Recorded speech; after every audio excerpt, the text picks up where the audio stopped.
तो मैं पहले ये कहना चाहूँगा कि इसके बारे में बेसिक जानकारी, कुछ मूलभूत जानकारी जो है पहले मैं आपको बता देना चाहता हूँ। जैसे कि ये जब कैलेंडर शुरू हुआ था उस समय 10 महीने का कैलेंडर था। 10 महीने का कैलेंडर क्यों? अब 10 महीने का कैलेंडर बना था पहले। तो जो 11वां और 12वां महीना कौन सा है? तो आपको दिमाग में आ रहा होगा कि नवंबर और दिसंबर बाद में जुड़ा होगा, तो नहीं। सबसे बाद में जुड़ा था जनवरी और फरवरी। ये तो पहला महीना दूसरा महीना है। नहीं, पहले ये दूसरा या महीना या पहला महीना ये नहीं हुआ था करता था। पहले जो है 10 महीने का वर्ष होता था ग्रेगोरियन कैलेंडर में।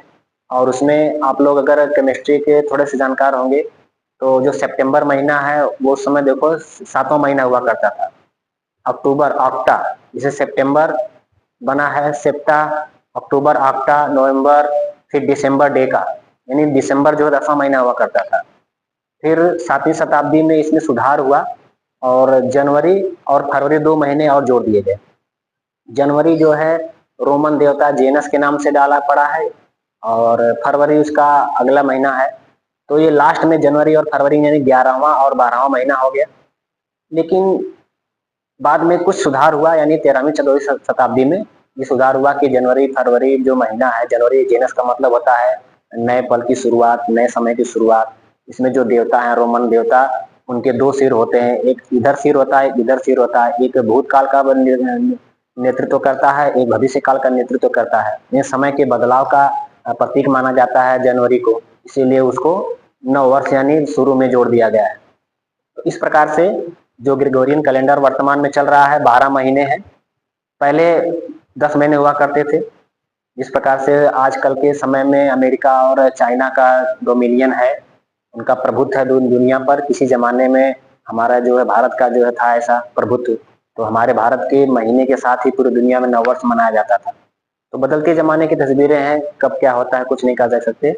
अब हम लोग लौटते हैं अपने सब्जेक्ट पर जिसका नाम है कैलेंडर। ग्रेगोरियन कैलेंडर को हम लोग आज अच्छी तरह समझेंगे। हो सकता है इसकी 2 वीडियो आपको जाए। पहली वीडियो में हम आपको अच्छे से पूरा कंसेप्ट बता देते हैं और इसकी दूसरी वीडियो में हम आपको समझाएंगे कि किसी भी दिए हुए तारीख में दिन की संख्या कैसे ज्ञात करते हैं। तो आइए समझते हैं पहले कि कैलेंडर में वर्ष किस प्रकार के होते हैं। ये कैलेंडर में देखा जाए तो बेसिकली 2 प्रकार के वर्ष होंगे। एक होगा सामान्य वर्ष। सामान्य वर्ष, सामान्य वर्ष तात्पर्य क्या है? सामान्य तात्पर्य यह है कि जो फरवरी है, फरवरी में कुल 28 दिन होंगे। फरवरी में कुल 28 दिन होंगे, ये सामान्य वर्ष। इसके बाद दूसरा, इसको बोलते हैं अधिवर्ष। अधिवर्ष को इंग्लिश में बोलते हैं लीप वर्ष। अधिवर्ष यानी इंग्लिश में बोलते हैं इसको लीप वर्ष या लीप ईयर बोलते हैं। ये क्या है? लीप ईयर क्या है? इसमें जो है फरवरी जो होती है, फरवरी 29 की होती है। फरवरी 29 की होती है। तो इसके बारे में भी जानकारी रखना जरूरी है कि कब फरवरी 29 की पड़ेगी। ये सब चीजें जो मैं शुरू कर रहा हूँ या ज्यादातर चीजें आपको मालूम है। जो मालूम है उसको पैसे से सुनिए। आपको इसमें बहुत ऐसी सारी चीजें मालूम पड़ेंगी जो आपको नहीं पता होंगी, वो आपको बहुत अच्छे मतलब ज्ञान के लिए बहुत जरूरी है। तो हम लोग कॉन्सेप्ट नंबर 1 समझते हैं। कॉन्सेप्ट नंबर 1, कॉन्सेप्ट क्या है नंबर 1 कि जिस किसी भी, याद कर रखिएगा, जिस किसी भी वर्ष के अंतिम 2 अंक में 4 से भाग देने पर पूरी तरह से विभाजित हो जाए वह वर्ष लीप ईयर होगा, यानी उसमें फरवरी 29 दिन की होगी। तो हम लिख सकते हैं जिस वर्ष में अंतिम 2 अंक 4 से विभाजित हो, 4 से विभाजित हो उन्हें अधिवर्ष या लीप वर्ष कहेंगे। अधिवर्ष या लीप ईयर कहेंगे, लीप ईयर कहते हैं। तात्पर्य यह है कि इस वर्ष में फरवरी पूरा 29 दिन की होगी। देखिए इसको थोड़ा समझने के लिए आपको जियोग्राफी का नॉलेज थोड़ा बता देते हैं। जैसे मान के चलिए कि हम जानते हैं कि पृथ्वी का जो परिक्रमण काल है, पूरे सूर्य के चारों ओर घूमने का जो समय है वो 365 दिन और 6 घंटे है। तो हम लोग वर्षतः मानते हैं कि एक वर्ष में 365 दिन होते हैं, परंतु जब ये 6 घंटा बचते बचते 4 साल में एक दिन बन जाता है, चाहे 24 घंटा बन जाता है, एक दिन बन जाता है, तो हर चौथे साल जो है फरवरी में 29 दिन हो जाते हैं। जैसा कि हमने बताया था कि फरवरी में 29, फरवरी में कहीं कहाँ जोड़ते हैं, दिसंबर में जोड़ना चाहिए या जनवरी में जोड़ना चाहिए, लेकिन अभी हमने पहले ही बता दिया आपको कि दिसंबर, पहले फरवरी सबसे लास्ट में 12वां महीना पड़ता था, इसीलिए उसमें जो है जोड़ा गया था। बाद में ये अब शुरू में आ गया दूसरा महीना। तो हमें कह सकते हैं कि जिस वर्ष के जो जिस सन में अंतिम 2 अंक में 4 से भाग देने पर पूरी तरह से कट जाए वो होगा लीप ईयर, यानी इसमें फरवरी 29 की होगी। सामान्य वर्ष उसको अतिरिक्त सामान्य वर्ष रहेगा। लेकिन इसमें एक आप लोग ध्यान देने वाली बात है, जिस किसी भी वर्ष का अंतिम 2 अंक शून्य होगा वह शताब्दी वर्ष होगा। शताब्दी वर्ष जैसे 1400, सन 1500, सन 1600, 1700, सन 2000, ये सब क्या है? शताब्दी ईयर। शताब्दी ईयर में ये कंसेप्ट काम नहीं करता है। इस शताब्दी ईयर में, इसको नोट कर लीजिए, शताब्दी ईयर में, शताब्दी वर्ष में 400 से भाग दिया जाता है, 400 से विभाजित किया जाता है या भाग दिया जाता है,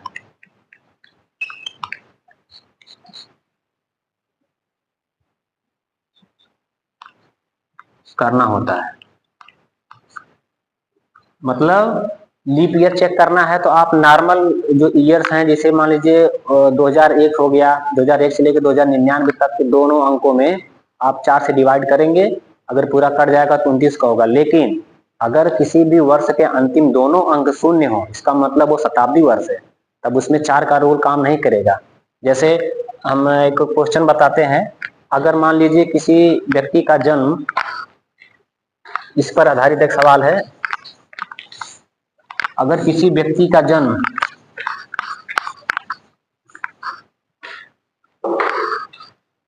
मान लीजिए किसी व्यक्ति का जन्म 29 फरवरी 1896 को होता है, किसी व्यक्ति का जन्म 29 फरवरी 1896 को है, तो उसका नेक्स्ट जन्मदिन कब होगा?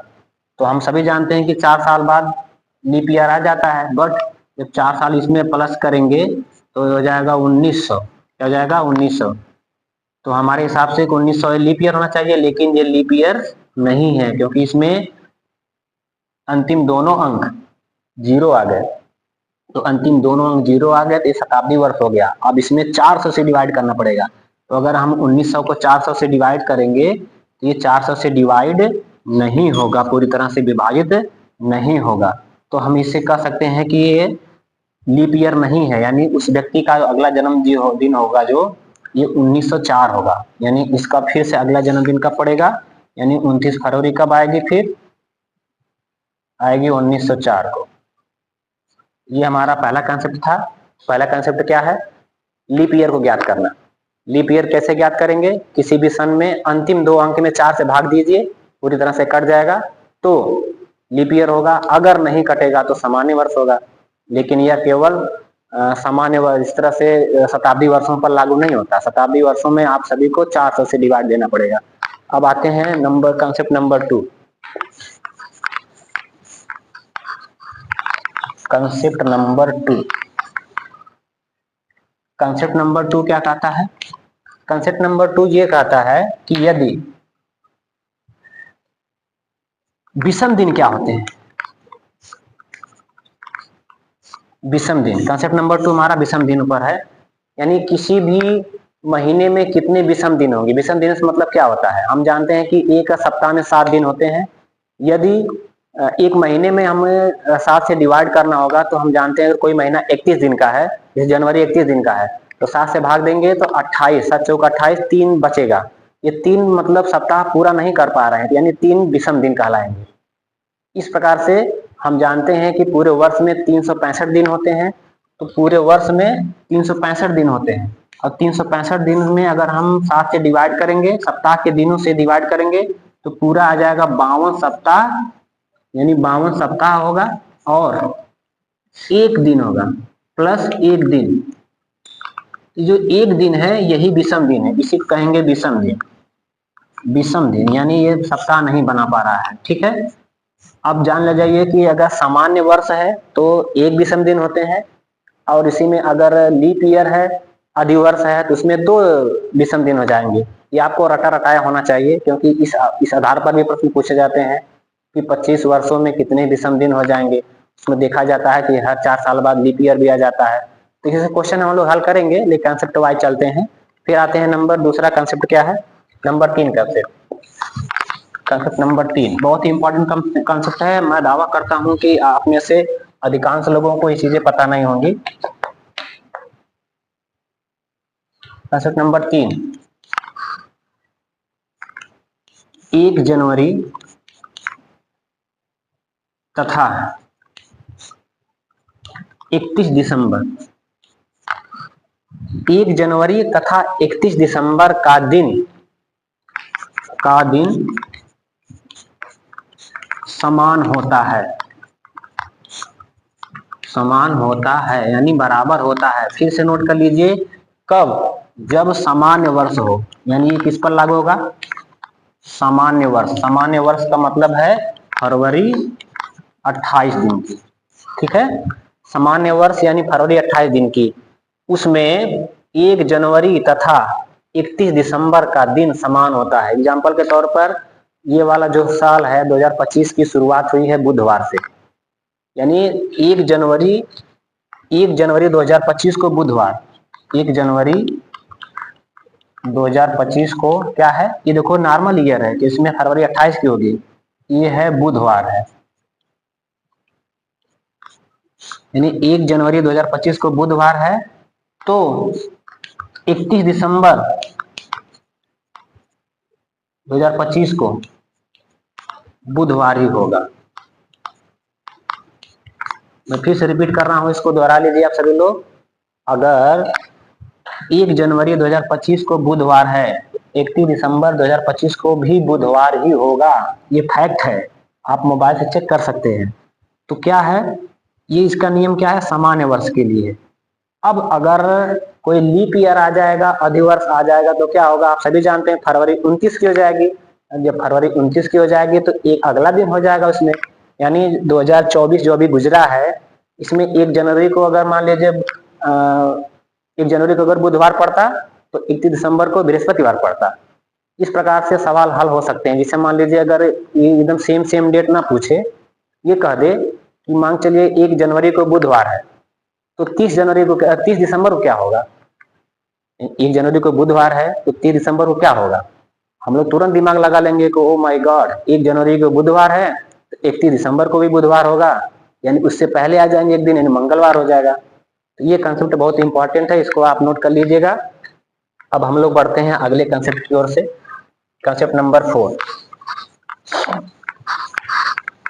अब आ जाइए कंसेप्ट नंबर 4 पर चलते हैं हम सभी लोग। कंसेप्ट नंबर 4 का क्या कहता है? कंसेप्ट नंबर 4 में देखते हैं, जैसे मान चलिए अगर अप्रैल और जुलाई, सितंबर और दिसंबर का हम कैलेंडर देखें, अगर अप्रैल और जुलाई, सितंबर और दिसंबर का अगर हम कैलेंडर देखें, दोनों सेम चलते हैं। मैं वादा करता हूं, इस बात का दावा भी करता हूं कि आप में से अधिकांश लोगों को ये बात नहीं पता होगी। इन महीनों को ट्विंस मंथ कहते हैं, जुड़वा महीने कहते हैं।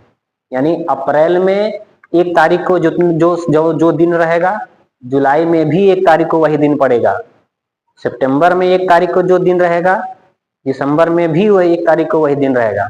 मतलब ये सब जुड़वे माह हैं, यानी जुड़वे महीने हैं। तो आई होप कि आप सभी को जानकारी अच्छी लगी होगी कि 1 अप्रैल को जो दिन रहेगा वही 1 जुलाई को भी रहेगा, 20 अप्रैल को जो दिन रहेगा 20 जुलाई को भी वही दिन रहेगा, 1 सितंबर को जो दिन रहेगा वही दिन 1 दिसंबर को रहेगा, या 15 सितंबर को जो दिन रहेगा वही दिन 15 दिसंबर को भी रहेगा। ये हो गया आपका अगला कंसेप्ट, यानी ट्विंस मंथ वाला कंसेप्ट आ गया। ये बहुत ही रोचक जानकारी है, आप इसको नोट कर लीजिएगा अपनी कॉपी में। तो हम लोग चलते हैं आज के पहले आखिरी वाले कंसेप्ट में, इसके बाद हम लोग सवाल लगाना शुरू करेंगे, कैसे सवाल आते हैं। तो कंसेप्ट नंबर 5, कंसेप्ट नंबर 5 क्या कहता है, अगर किसी सन के मान के चलिए 10 जनवरी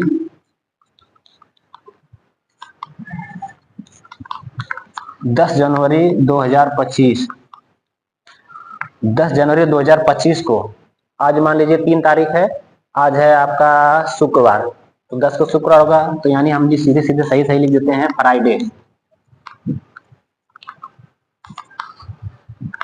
10 जनवरी 2025 को फ्राइडे, ठीक। अब सेम सेम यही 10 जनवरी